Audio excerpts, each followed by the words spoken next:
딴지 걸어줄 사람. 생사를 보증하는 건 배움밖에 없습니다. 요즘 종종 열심히 배우던 시절이 그리워지곤 합니다. 수업 듣는 걸 좋아해서 대학 시절에는 거의 공강 없이 청강을 원하는 만큼 채워 넣었고, 휴학을 하고는 학교 바깥에 세미나나 강의를 들으러 돌아다녔습니다. 수업을 듣는 중 특히 좋았던 점은 그 시간 안에 여백이었습니다. 100분 강의라고 해서 강연자의 이야기에 100분 내내 집중하는 건 아니었습니다. 솔깃한 부분만 챙겨 들었고, 그렇지 않은 나머지 시간은 보호받는 내 시간 같은 느낌이 있었습니다. 생각나는 것이면 무엇이든 노트에 옮겨 적어야 했기에 수업 시간에 항상 노트를 2개 이상 챙겼습니다. 내 생각을 마음대로 쓰는 노트 하나, 강연자의 말을 받아 적는 노트 하나. 요즘에도 몇 달에 한 번꼴로 특강이나 수업을 듣습니다. 그때 역시 온전히 무언가를 배운다기보다는 그 묘한 억압과 자유의 결합이 주는 시간 안에서 익숙한 평화 같은 것을 느낍니다. 내 몸은 공간에 묶여 있고 강연자는 뭐라 열심히 말하고 있지만 그 시간은 온전히 내 것이어서 들을 부분만 듣고 나머지는 내 마음대로 채워 넣습니다. 일기를 쓰기도 하고 강연자의 말과 관련된 생각을 적기도 합니다.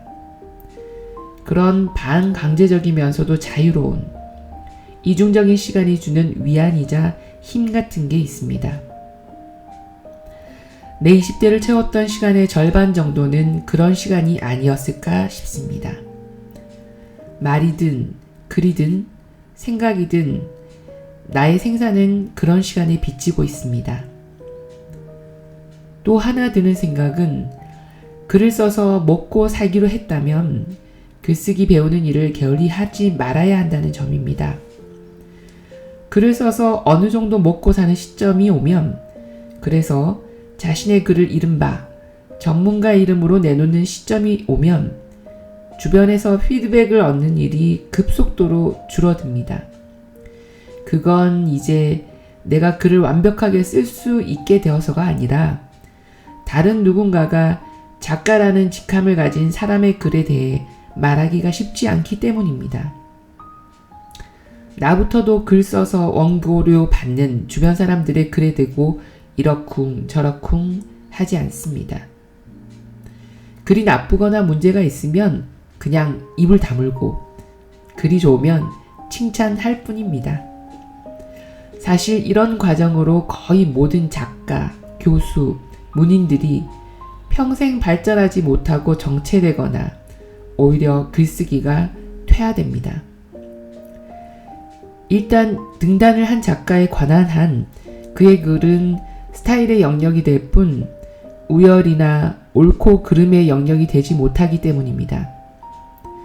타인들도 그의 글에 대해 말하기 조심스러워지고 자기 자신도 칭찬 위주로만 듣게 되다 보니 점점 아집이 강해집니다. 그래서 글 써서 먹고 사는 사람일수록 평생 글에 대해 성심성의껏 쓴소리 해줄 사람 몇 명쯤은 곁에 둘 필요가 있습니다. 그런데 나는 그런 글쟁이를 거의 알지 못합니다. 올해는 주변 사람들한테서 내 글에 대한 쓴소리를 들을 기회가 꽤 있었습니다. 나 자신이 주변 이들에게 최대한 솔직하게 감상을 말해달라고 거듭 부탁한 것도 있고 마음을 열고 여기저기 글을 내놓고 다니다 보니 쓴소리, 존소리 반반씩 듣게 되었는데 이것이 글쓰기에 엄청나게 도움이 되었습니다.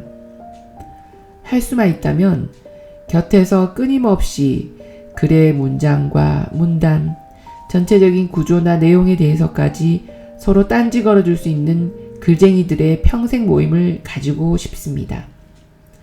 더 많이 배워야 하는데 배우는 일이 적어졌습니다. 글을 생산해서 먹고 살아야 하다 보니 더 그렇게 되었습니다. 글쓰기든 시사교양이든 문학과 철학이든 모여서 같이 공부하고 딴지 걸어줄 좋은 사람들은 평생 필요합니다. 언젠가는 제대로 공부하고 제대로 쓰며 나누는 사람들의 공동체 같은 걸 만들어 보고 싶습니다. 알고 보면 세상에 참 똑똑하고 좋은 사람들이 많습니다. 그들과 할 수 있는 것, 그들과 해야만 하는 것도 참 많고 말입니다.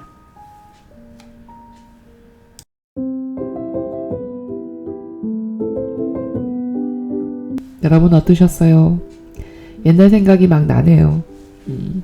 예전에 백수 시절 듣고 싶은 선생님들 학교를 찾아가서 직접 청강 기회를 주십사 말씀드리고 가서 무작정 수업을 들었던 기억이 납니다. 그런 시절이 있었네요. 저도 생각을 하다 보니까 마침 오늘 글을 읽게 된 시점이 최근에 제가 만든 커뮤니티에서 뉴스레터 구독편지라는 시스템을 하나 다시 만들려고 준비를 하고 있는 중이거든요. 정지호 작가도 아마 이 책을 썼을 때는 그런 마음이 있었던 것 같네요. 그리고 지금 최근에는 정지호 작가가 이런 글쓰기 하는 사람들의 또 모임을 만들어서 뉴스레터를 만들고 있거든요. 그러게 이렇게 염원하고 바라고 있는 게 있으면 시간이 흐르면 꼭 이렇게 해내네요. 저도 같은 마음을 가지고 있는 사람들이 모여서 평생 모임을 한번 해보고 싶다라는 좀 지나친 욕심일까요? 욕심을 한번 부려봤는데 이게 언제까지 갈지 모르겠습니다. 지금은 시간이든 이렇게 여러 개 되는 몇 분을 모아서 시작을 해봤고 나중에는 좀 더 많은 분들이 그 모임에 함께 동참해서 좋은 사람들과 또 그들과 할 수 있는 것, 그들과 또 해야만 하는 것들을 같은 마음으로 했으면 좋겠다는 생각을 아침에 해봤습니다. 저는 아침인데 곧이어 이제 또 한국엔 밤이겠죠? 오늘은 또 여기까지 해보겠습니다. 딴지 걸어줄 사람들 여러분도 꼭 만드셨음 합니다. 편한 밤 되십시오.